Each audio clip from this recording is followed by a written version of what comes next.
যতবারই আপনারা বলবেন শেখ হাসিনা চাই না, আমরা ততবারই বলবো শেখ হাসিনার বিকল্প নাই, শেখ হাসিনার বিকল্প নাই, শেখ হাসিনার কোনো বিকল্প নাই।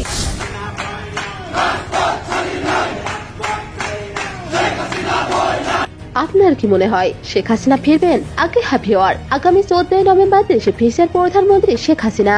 যে ঘোষণা পাওয়ার পরই দীর্ঘ 2 মাস পর ছাত্রলীগের সঙ্গে যোগ দিয়ে আন্দোলনে নেমেছে আওয়ামী লীগ নেতাকর্মীরা। সেই সাথে শেখ হাসিনাকে যারা দেশ থেকে বাধ্য করেছিল তাদেরও দিয়েছেন কড়া হুঁশিয়ারি। তার আগে যারা আমার নেতাকর্মীকে হাত দিচ্ছে, কোপায় কোপায় ছাত্রলীগে মারতেছে, প্রত্যেকের এক একটা শিক্ষা আমি দিয়ে ছাড়বো। এছাড়া সাধারণ মানুষ বুঝে গেছে কোটা আন্দোলন শুধুমাত্র একটা ইস্যু ছিল, এদের মূল উদ্দেশ্য ছিল সরকার পতন।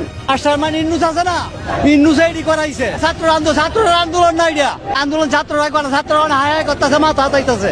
এদিকে প্রধান উপদেষ্টা ডক্টর ইউনূসের পদত্যাগের দাবিতে রাজপথে নেমেছেন সাধারণ জনগণ। তাদের দাবি অবিলম্বে সুদখোর ডক্টর ইউনূসের পদত্যাগ। গত 17 বছরে যে পরিমাণ নির্যাতন নিপীড়ন হয়েছে বিগত 2 মাসে তার রেকর্ড ছাড়িয়েছে। জনগণের দাবি আগে সরকারই ভালো ছিল, শেখ হাসিনাই ভালো ছিল পুরাতন হিসাবে। ও জানা আছে সবকিছু, কোনটা কোথায় লাগে না লাগে। এই নতুন সরকার তো কিছু বুঝে না।